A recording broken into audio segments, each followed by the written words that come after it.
Hello, and welcome back to another episode of Lewwe here from Doc. I'm your host, Amanda Japal George, and with me is the one and only Dr. the Right Honorable Keith Claudius Mitchell. So, Dr. Mitchell, it has been a while. It has been a while. How have you been? Recently, we noticed that you had a dizzy spell. How are you feeling? Physically, I think I'm much improved. I can't say perfectly there yet, but certainly I think the bout of flu, that was the main, my own view, main problem related to that incident would have been reduced considerably so. I still have a little bit of a sore throat, which was part of what the process. But other than that, I'm feeling much better. Not necessarily perfect where I normally am. I haven't restarted my normal exercise. I just did a little bit, 10, 15 minutes on treadmill this morning, but not the normal 60, 70 minutes I normally do. But so I'm okay, clearly, and with the grace of God, I'm here with you, and of course, I'm very happy to be back. Well, let's talk to Doc. Well, it's good to have you back. It's good to have you back.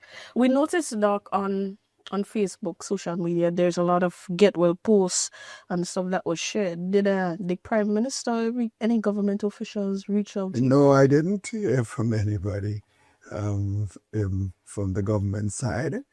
But I had hundreds of messages in WhatsApp and Facebook and so on, and for ordinary citizens and so on, but directly WhatsApp messages directly to my phone. I had, but significantly, I got call from prime ministers in the region directly, and the first one among them was Mia Motley, who Prime Minister Barbados. We had a long-standing relationship, and clearly she was concerned and called me directly and indicated that she herself had this flu and so on, and that provided advice on what I should take, and did say that her own doctor, who was also a friend of mine from Barbados, his old days at UWI, advised that certain things that I should take. So I had calls from other prime ministers, direct communication from them in the region, but certainly not from anyone, not the prime minister, not anyone of any level within the National Democratic Congress. Certainly, but I'm not, I'm not surprised by that. I know for some people they might have been wishing that it would have been worse. But I always say that you never wish sickness on anyone, because it can happen to any one of us, and it doesn't matter what age you are in. You're susceptible, any one of us, for certain illnesses and so on. This is not the first time I've been ill. I've been ill 40 years ago, 50 years ago, and so now, not any case dangerously so, but because I try my best to keep healthy and do the things that I think are necessary for healthy lifestyle going forward. But that's the nature of life, and I always caution supporters of mine, never rejoice at any physical problem your opponent has, because you don't know anything. Any one of us can have an illness far worse than what that person might be going through. In fact, what the most you can do is to wish them well, and not just send something on Facebook, but send something to them directly. So no, I'm just happy to report to those who are concerned. I receive, as I said, that so many calls. I mean, sometimes when something happens, you get to know the love and respect so many people have for you, and I suppose because of the way I've lived my own life of love and peace with the persons in general, and not wishing bad on any one of my opponent. I would criticize them, their policies politically and otherwise, and if I have to talk about some of the things that they've done wrong, I will do so. But if one of them falls sick, I will be the first one to directly call them and wish them the best. And that's assuming that they are able to respond accordingly. Well, Dr. Michelle, you spoke about having received so many calls, but I have received a lot on your behalf as well. Well, so many people have been telling me that they're so concerned. Yeah. You know, they're so concerned about my physical situation and so on. And so I must say that that's an indication of the way you are living your life, which is what I think all of us should do. We should know that we are all in this world brought here from by Almighty to for a particular reason, and therefore while we are in this world, we should be doing everything we can to lift others up, so to speak. And so therefore, I'm very moved by the response that people have been sending. They've been sending messages to me and wishing me the best. So just to report to them, I'm all right, and of course recuperate and continue to improve on a daily basis. Let's just jump right into it, right? You never really had a chance to discuss the budget in its entirety. So the government they had presented a deficit budget. What are the areas of increased spending? Well, first of all, I think you if he, but one must understand what a budget is all about. This is if you have a budget for your family, right? It's about the needs of the family. You have either you have insurance for health care services in case there is a problem. You take care of the basic needs of the home, right? And you must save something. You put something aside for rainy days, so to speak, and you take some aspect of your own resources to be able to advance for the development of yourself and your family, maybe investment and so on. In the case of a government, your job is about raising revenue, all right, that will meet the fundamental needs, understanding, of course, the limitation of taxes, but initiative that you can take to grow the economy and to raise revenue accordingly, and to be able to spend relative to the needs of the people and the needs of the country. And in doing so, you want to make sure that you raise more revenue than your expenditure, because you don't want to. It's like a family. You can't raise $10 and spend 20. You will be in trouble sometime, sooner than later. So the government has to manage its operation, and therefore you must have additional resources they put aside, to in case, as we did in the case of what we did with CRIF, when we invested in the insurance coverage and so on. We raised enough revenue and we employed a lot of people on the road, thousands of persons at different tiers of the year. And of course, we raised revenue to the point that by growing the economy, we were able to have surpluses, so that the present governor, and he came in, boasted, in fact, about they met a pregnant treasury. So that was a clear indication that, in effect, that they were saying that we managed the country well, to the point that people were working much more than they're doing today, and there was still resources available to be able to take care of any emergency needs of the country, and at the same time, you're able to have savings there that you can use for the productive sector to continue to create more jobs, more economic activity, and to get the country forward. So could be the philosophical concept. Within that parameter, you have several other things that you're talking about, you may wish to explain. And therefore, this budget certainly did not address those fundamental needs.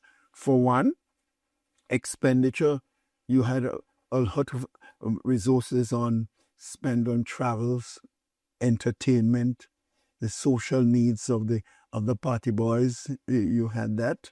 You had tremendous resources spent on creating money for the boys. Like I see a section of resources from some institution that was created since the last government came into office. Since they came into government, this government came into office. A number of programs were just added where they're just employing people. You don't even know what they're doing, and so on. So this was just creation of opportunities, spending resources on personnel, creation of 6 new ministries. This is bureaucratic. No, I have no difficulty with people who are earning a job. But enough jobs will not be concentrated in expanding the public sector. The job expansion must be a developing alternative in the economy of the country. That private sector initiative must be the source of, so that we want to create a lot of jobs, but not necessarily bloating the public service and creating a bureaucratic system which does not necessarily meet the fundamental needs of the people of the country. And I mean, Amanda, this has been my job for my life when I was in Washington as a mathematician, statistician, working with all kind of international organizations, and of course, businesses. I did a lot of work for businesses, helping them to expand their areas of service and to raise resources as a consultant and travel around the world doing precisely this. So this is not new to me. So it's something that I've always said. And therefore, when this government was elected, I called the Prime Minister, although in the 6 elections that I won, the opposition never called me once to congratulate me. But every time I lost an election, that happened twice, I did call the winning Prime Minister and say to wish them the best. And I did tell the present Prime Minister that I'm available to anything he wishes to ask me about development of the country, not political stuff, because I'm still ahead of my party and so on. And he said he was going to get back in touch with me, and he never called me. And I still wish the country, I wish him and the country, because in the interest of the country, it's not about the individual. It's not about Keith Mitchell or any other individual. It's about the country.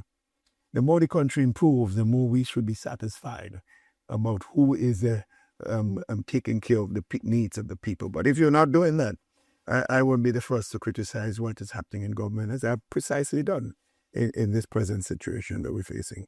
You mentioned a short while ago about savings, right? And that's interesting because the government had indicated that the budget is fully financed from savings. So what is the purpose of the loan appropriation? That's the I don't understand numbers again. Maybe addition means subtraction, right? Okay. So it seems like some people believe. You see, one thing about mathematics, you can't lie. If you're a lawyer, you could tell some stories. If you're a historian, you can tell a story and confuse people by your glib talk and your nice talk and nice delivery and your posing. But in science and mathematics in particular, you can't lie in numbers. I mean, you presented a number.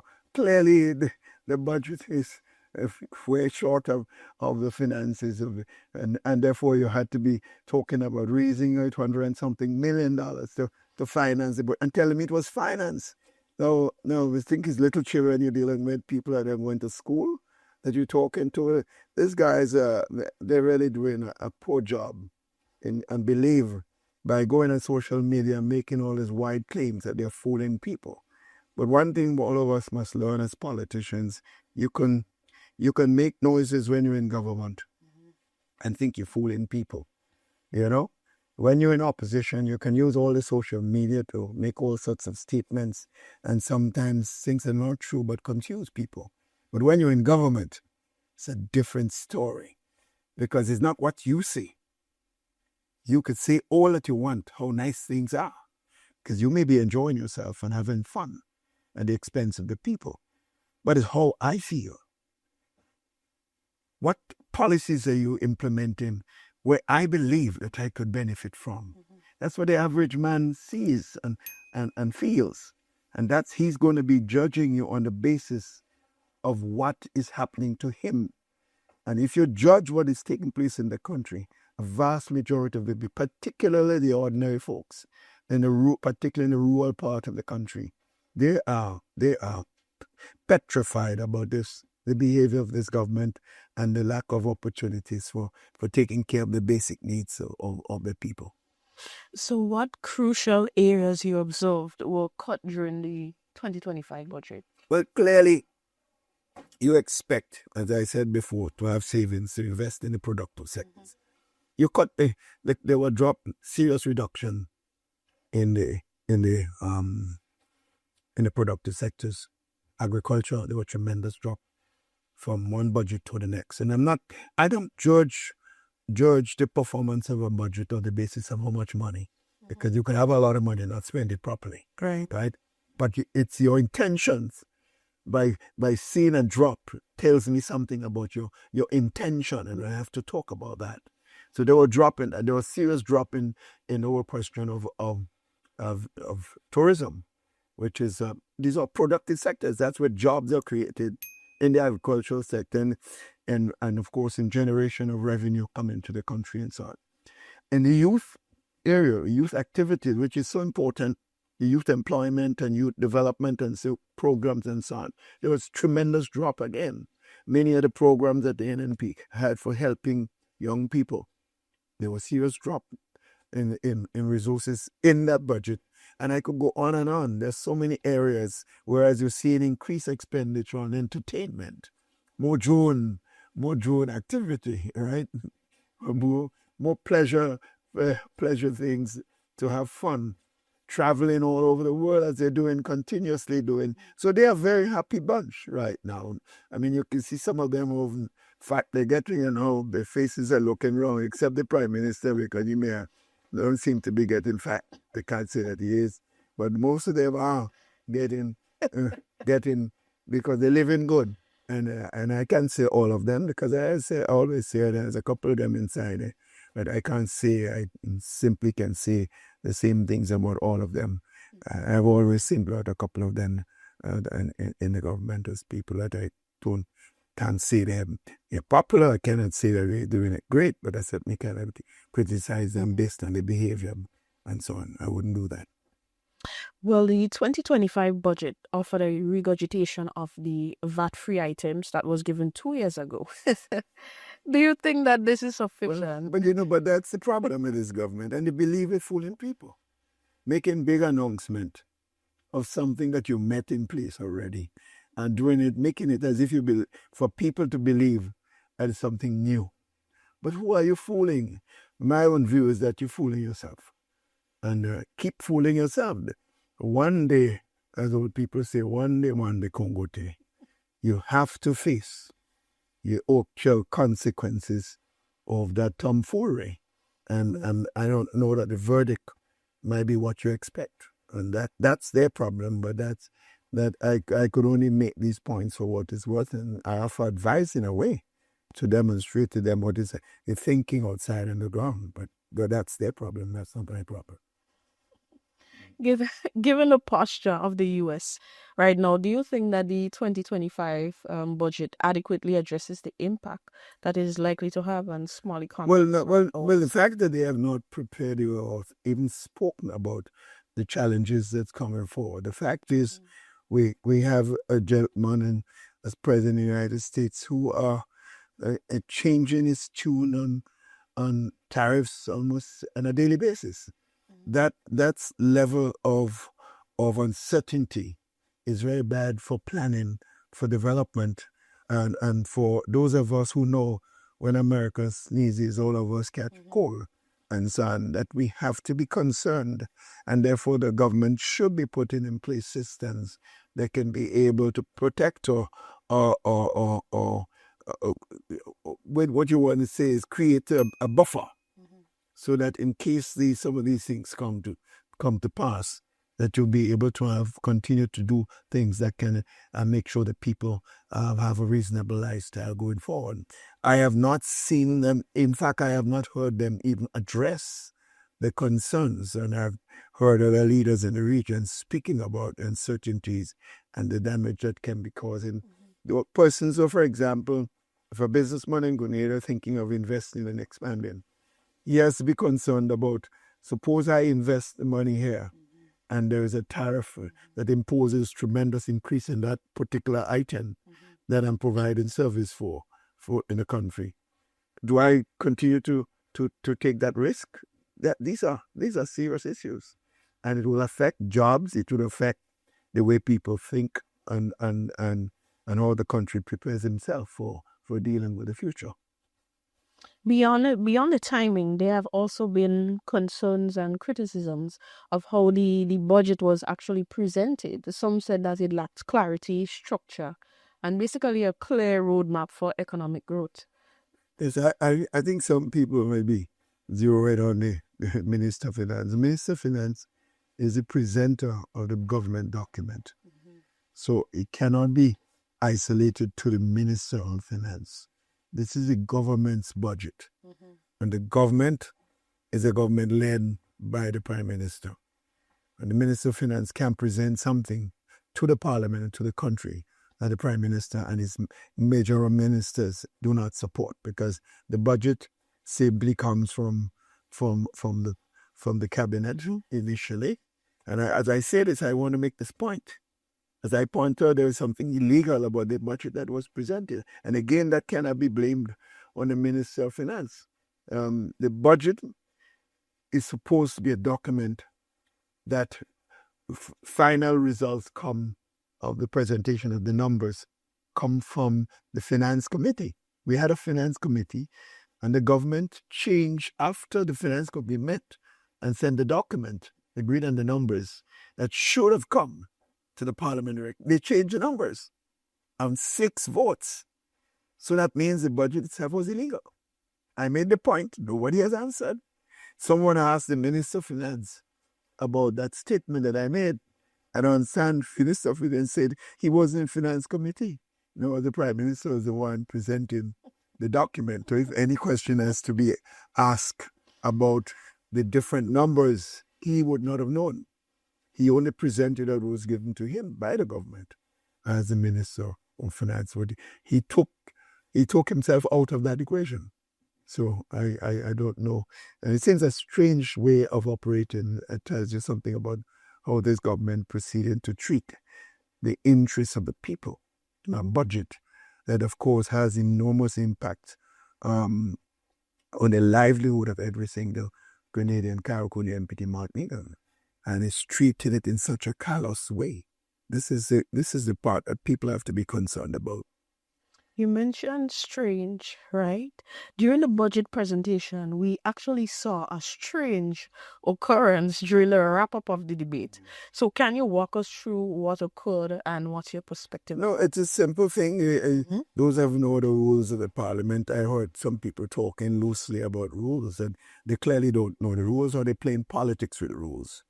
The minister in any member of Parliament present a motion to the House that's accepted to be presented. The member presents, and other persons, any member in the House, can in fact make a contribution on that motion. But when that contribution is over and no one is already all of persons have spoken, or who is available in the Parliament at the time available to speak, the minister moving the motion concludes the motion. And the speaker cannot stop him and say, let somebody else come and present and close. This is a fallacy of this whole thing. So anyone who wanted to say to me after 40 years in the Parliament, I was wrong. And I heard some people who never supported the parliamentary system. It's only lately they were given an opportunity by me to understand the rules of the Parliament. Some persons who did their best to overthrow an elected parliamentary government in this country, and all experts in Parliament. This is quite fascinating. I laugh when I hear it. And playing politics and criticizing me about I did not obey the Speaker. The Speaker did not obey the rules of the Parliament. The Speaker was absolutely wrong and out of order in the rules of the Parliament. No one can come and make the move of the motion as was done, who stood up with the support of the Speaker to close the debate because no one else was available, and then stopped him and tell him someone else want to speak. This is crazy stuff. This is like someone outside of the Speaker is managing the affairs of the Parliament, and this is absolutely wrong. And I would not sit there and in the Parliament of the country watch these rules being made, because the Hansard speaks to the future. Future generations of this country will be reading the Hansard and want to know what some of us did when these rules are fundamentally broken. And I'm not interested in those persons who are interested in political grandstanding and I'm more interested in what is right and wrong for the country and for future generation of this land. During the debate, the opposition leader walked out in protest, citing the speaker's failure to uphold the same standing orders that you mentioned. As someone with extensive parliamentary experience, what are your thoughts on both the decision to walk out and the broader implications for democracy and parliamentary No, I think the opposition leader was absolutely correct that there was a charade taking place. And she got up and appealed to the speaker and indicated, rightly so, that there cannot be two persons concluding the motion, that motion. One person who presented the motion got up already, started, was stopped, and continued. So he's the legitimate mover of the person that should be closing the motion, since no one was available to speak before he got up to speak, to close. So she made the point and told the speaker that cannot happen. And he simply ignored and said that the prime minister will speak. So in other words, he is ignoring the seriousness of what he is doing. So she would have been, it seems to me, if anyone expected the leader of the opposition and other members to sit there to allow the prime minister to break the fundamental rules and decide as prime minister, he is speaking and closing the motion. And it's quite crazy. I've never seen that happen in 40 years in Parliament. And therefore, for us to sit there and say nothing and sit down as participant to the fundamental breaking of the rules, I think we would have. I think the people would have a right to throw all of us out of the Parliament of the country. We see the handing over of the torch to Mrs. Pear from the leadership of the party to now the opposition leader, but there still seems to be some type of fixation on you and some obsession. Whom you have helped to give a career in politics or otherwise. What I'm saying is, what are your views on that particular fixation or obsession? Well, no, I think my 40 years of service has been a problem and envy of a lot of people who wish they were Keith Rothschild. I'm sorry that they're not me. I can't make them me. But just to say this, when I returned home in 1984, I helped some people in Washington as professor at Howard University who needed my help when they got in trouble. I came home and they saw me as the great brother and comrade. When they were arrested, there were a few Grenadians ready to stand there. And I was called by the judge and they had to report to me on a daily basis, weekly basis, any way to go in Washington. And I did it because as a Grenadian, respected in Washington, right? I came home. And the first time I met that one of those individuals and was, instead of thanking me for the service, CIA, what you doing here in Grenada? I will never forget this. But that's life. And I'm a forgiving person. I forgot that. Moved forward and said, look, that's life. Whatever I did 40 years ago, Commander, I would never regret it. If it happens to you or any other Grenadian, I would do the same thing. Because that's a service to humanity, how I see it. My God brought men to this world to do what is right, not to play games with people. And I've continued to do this. So I have no regret of what I did then. No. So when I came home, I was supposed to be CIA. But when I came into government, because there was the revolution had just destroyed itself. A lot of the comrades who were in the government then, they refused to have anything to do with persons who were aligned with the revolution. Some of them couldn't get work. I, as a member of the government, the so-called CIA man, was the one who went to Mr. Blazer's prime minister and said, look, you must employ these guys. If you don't do this, what do you expect them to do? So most of them, and the guys will not deny that today. I stood up for those persons who were close to the revolution, who need a job and saw to it that they were employed. And again, I have absolutely no regret doing it. So at some time, because of maybe my political, what I perceive to be my own political success, you develop enemies in politics. It's about power. I didn't see it that way, but that's how they see it. And I remember when I, at one point, a lot of propaganda was spread against me. Absurd lies to discredit me. And one church propaganda was the government then, 84, 89, 89, there was a plane that the PRG had, a Banderante plane, which was just lying there. And I was Minister of Civil Aviation, but not Prime Minister, not Minister of Finance. And the government agreed to sell the plane to an individual who did not pay the money. You know, there was all of the place propaganda that Keith Mitchell sold the plane and he kept the money and bought a building in New York. That was the propaganda then. That I was able to beat that back because it turned out to be absolutely false. Next step, propaganda. Keith Mitchell was a big drug dealer. I was selling drugs. I had no friend. I never smoked a cigarette in my life, but I became the big drug dealer. And people voted in 1990 on the basis that I was involved in drugs, knowing full well I never even smoked a cigarette. And I had no friend involved in this. So I had to beat that back. And people found out later that it was absolutely false. So the propaganda continued, and some of the same people attacking me today were the elements pushing this, even those that I helped before and who I helped afterwards and tried to clean them up, so to speak. They attacked me again and again.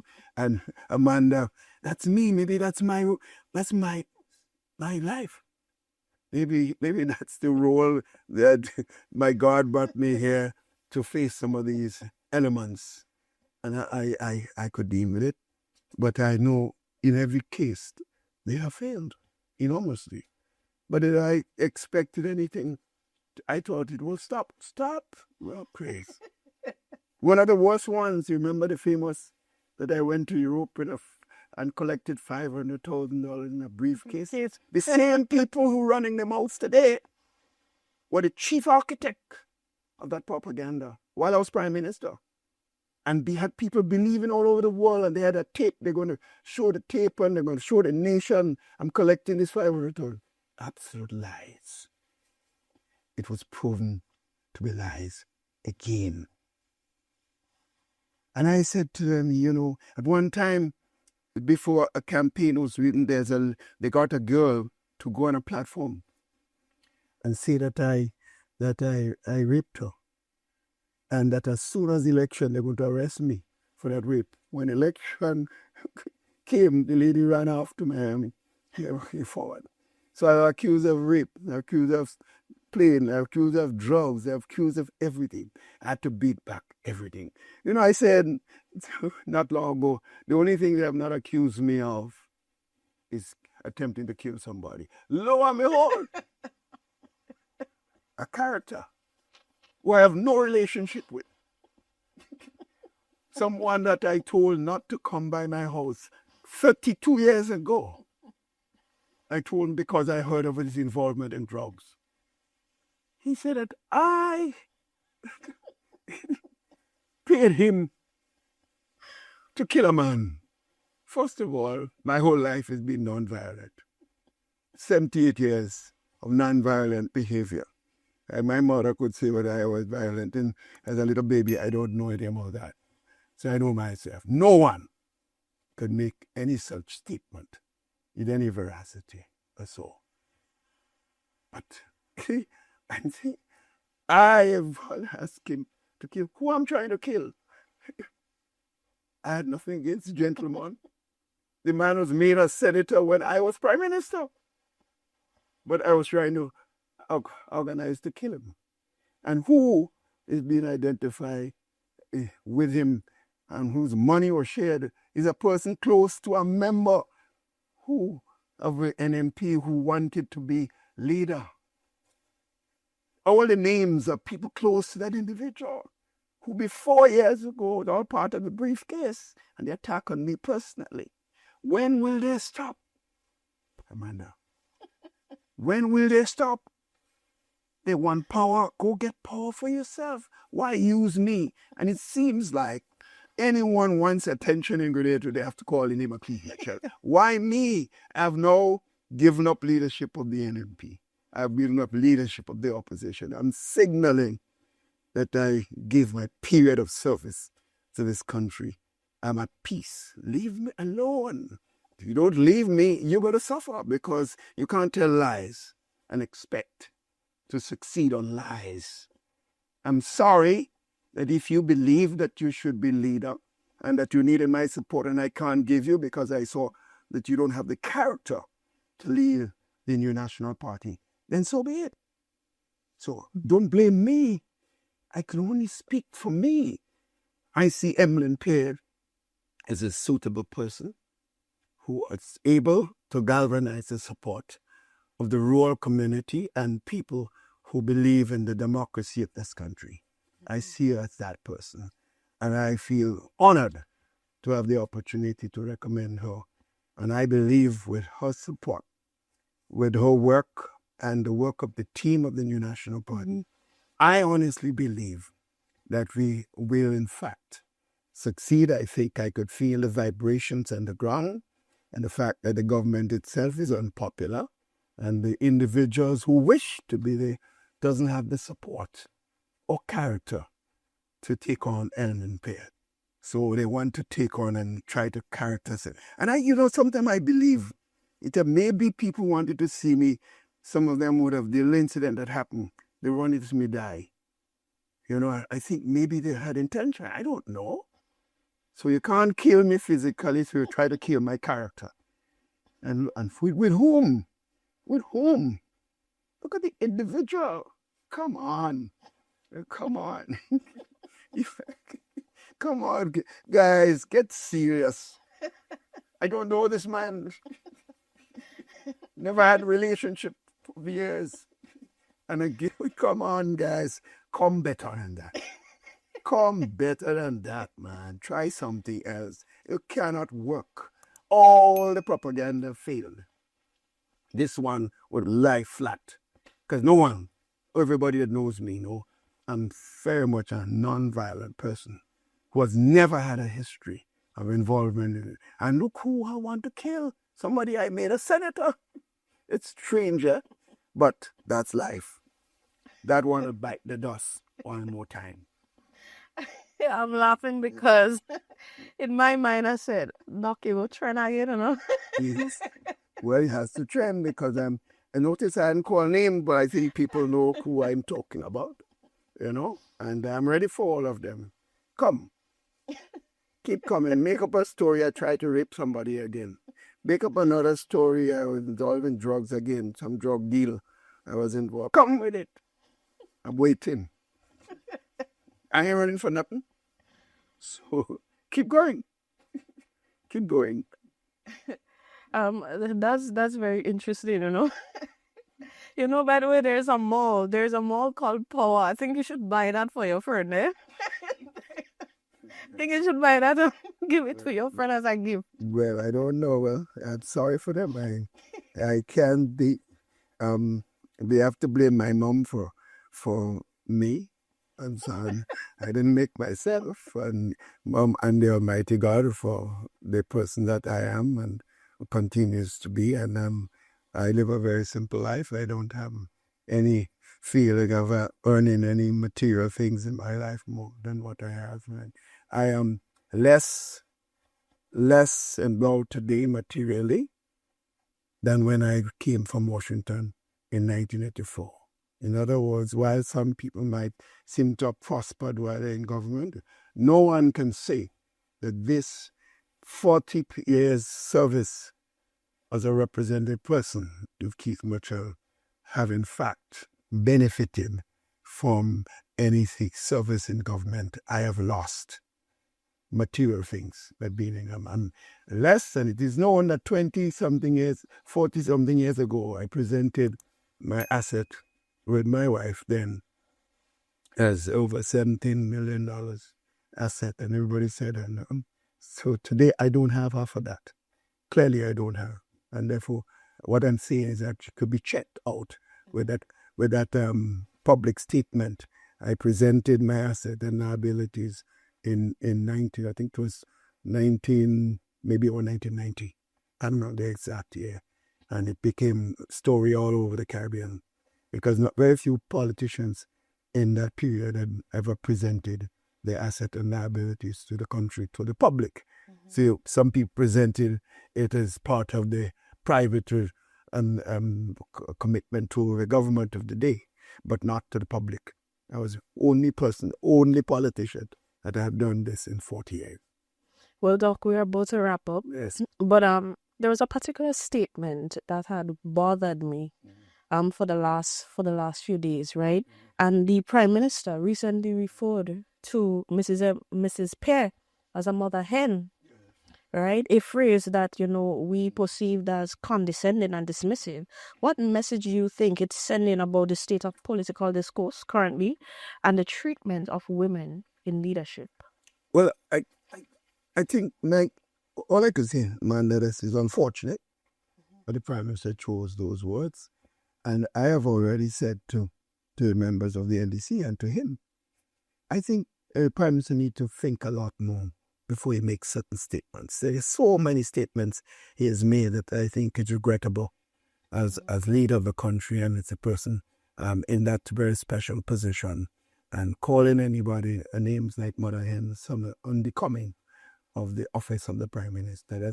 So I just put in the same context, like all the other statements that he's made that I had mentioned before. And this piece is not about the Prime Minister, so I wouldn't go into details about that aspect. But I just urge him to think more carefully before he makes statements. Look at that statement about people like they're in opposition who criticizing government, some of us should be dead. You don't make statements like this, unfortunately. And I don't feel happy having to repeat it.